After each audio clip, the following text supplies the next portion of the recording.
Did you hear about Ian Anderson's flute slash guitar? What about it? He bought a guitar from like a shop where you pay for things on credit. Oh, right, yeah. And it was Lemmy's guitar. Really? Yeah, it was one of Lemmy's guitar, and he couldn't keep up the payments, so he took it back to the shop. And Ian Anderson couldn't keep up the payments, and he wasn't particularly good at the guitar. He wanted to do something new for this band, so he went in and said, well, you'll have this flute, 60 quid or something like that, which he couldn't afford.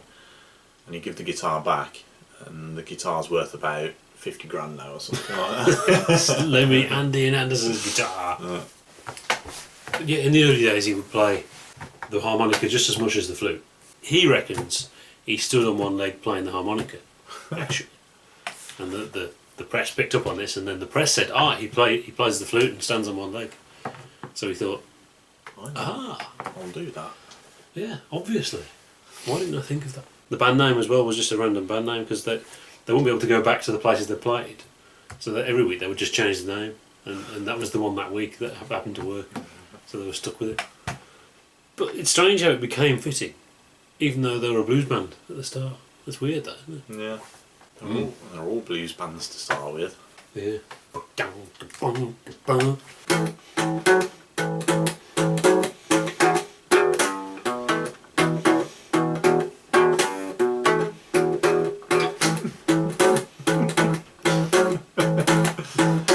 Singing the review blues with Kev one more time. Over and over again we do the same old thing from time to time. Yeah!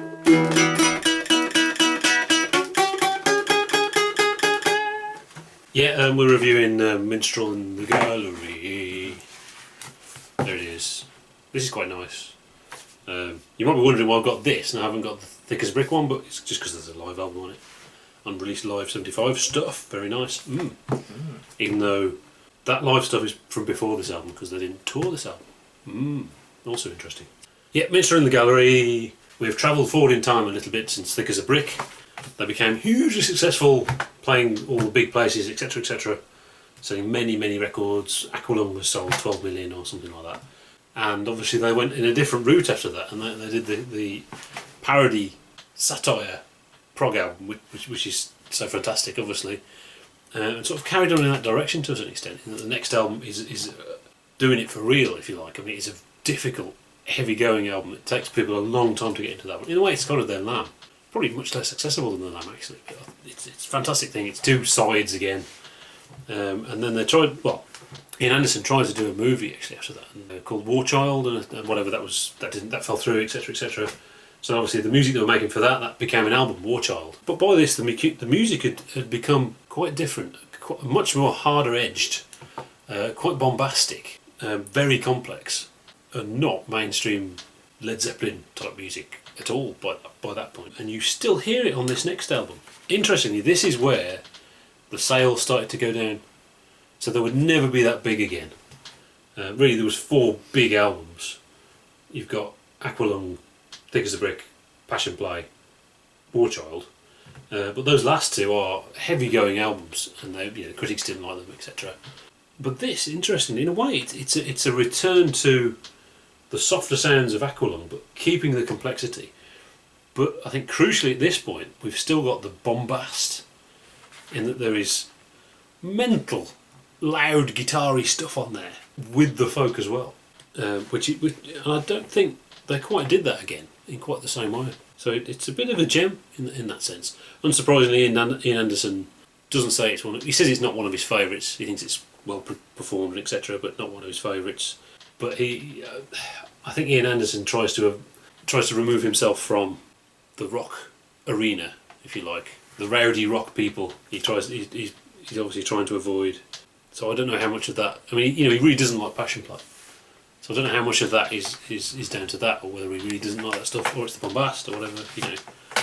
I mean, Minstrel in the Gallery. It's obviously an Ian Anderson song, but right at the start, you've got a Martin Barre solo spot. He used to write these solo spots for the live band, which weren't on the albums, but for whatever reason, this ended up on the album, and it's noisy stuff. it's not what you expect at all, but actually it works very well as a big cacophony at the start of the album. Yes. Yeah, you know, I'm surprised you're saying Ian Anderson. This isn't one of Ian Anderson's favourite because I really like this. It's a fan favourite, not an Ian. I absolutely love this from the first time I played it. I think it is great songwriting, great arrangement, great everything actually. Obviously, I was listening to the 40th anniversary edition, Steve Wilson thing. So it sounded great. Yeah.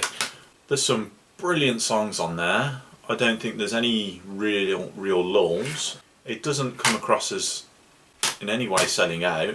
It's just fantastic. I don't know really what more I can say about that. It's It's interesting how it became. It wasn't the biggest selling, like I said. It was the start of the decline in sales, but it mixes the accessibility of Aqualung with the sophistication of the other stuff, really. And that there's all sorts of stuff going on there. It's a lot more involved than Aqualung, but it is as accessible as Aqualung and has just as good melodies as Aqualung and Thick as a Brick. But the arrangement and all that stuff has got better, really.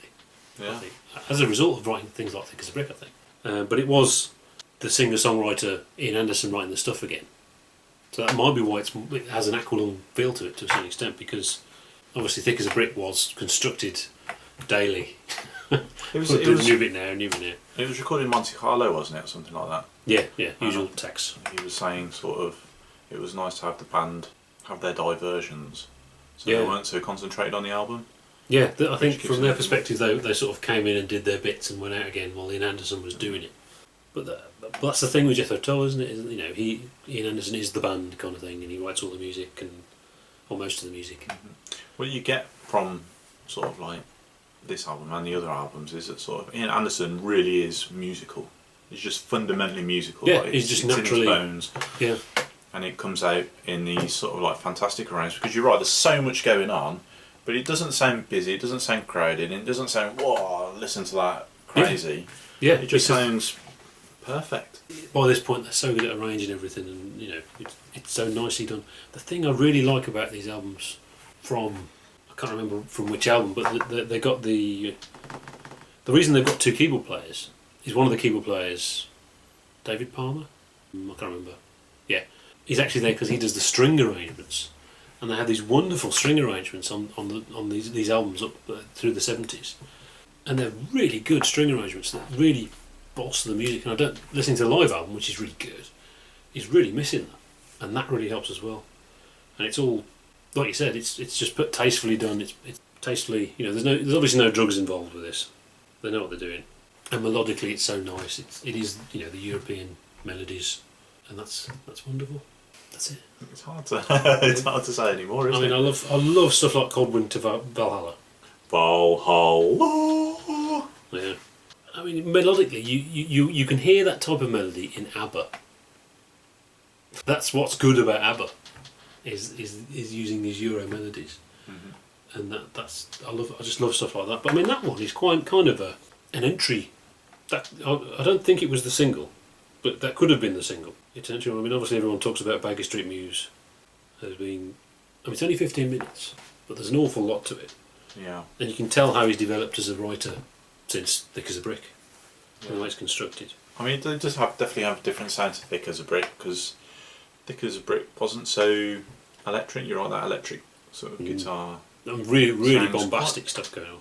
Quite dirty, really, which is strange, because obviously Ian Anderson has quite naturally he's an acoustic taste, yeah. Sensibility. And it is amazing how well that works as well. It sort of really adds a balance, and you're right, bombasticness comes through from it. Yeah.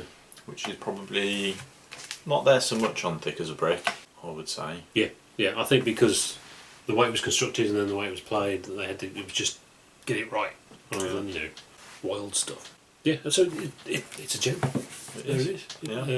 It's sort of lost in the middle of the. It doesn't go with any of the other albums in a way. It's lost in the middle of the 70s. All the 70s albums are fantastic. I think Benefit is good, but not quite as good. And Too Old to Rock and Roll, I don't get it all as an album. I like the song, but the album doesn't get me at all. So, but apart from that, they're all good. But yes, Minstrel In The Gallery. What do you say now? Very, very good album. It's great. Yeah. I think it really sort of. I think Ian Anderson kind of embodies something about prog, which is kind of missing from sort of new prog, which is that desire to constantly change and move on. Oh yeah. He's always got that feeling. The next album needs to sound different. Well, this is the thing. He doesn't identify as prog. He tries to put forward this idea that there was Thick as a Brick, Passion Play. They were the sidelong albums. That's it. They didn't do it again. Now it's folk rock. Well, he has definite proggy sense of all those like folk prog Yeah. sensibilities in the sense that he likes interesting time signatures, and it's definitely not blues based. Yeah, it's Rock and roll. It's Euro melodies. It's the complicated meters. It's all that. It sounds like gentle jointiness and all that. So there's definitely a prog element to it, and it embodies the sort of, I think, what we consider the great things about prog. This sort of striving for something different and to keep moving on. Yeah, and melodic. Yeah. Whereas all new prog albums sound the same. Yeah, with the and the Yeah. and there's a guitar solo. Yeah. So this is good. So we're going to give it some eggs. We'll give it some eggs. It's 5 eggs for me. Yeah. Although I do love it. I actually took to this more than thick as a brick. I've listened to this a lot this week. 5 eggs. What are we doing next week, Kev? We only do 3 albums from each band. I know, and we're on the 4th. It's going to be Heavy Horses. Okay, and I think Heavy Horses is the best one of the 3 of the folk trilogy, probably. But you should listen to the others as well. So, but we'll do Heavy Horses. Heavy Horses it is. See you next week.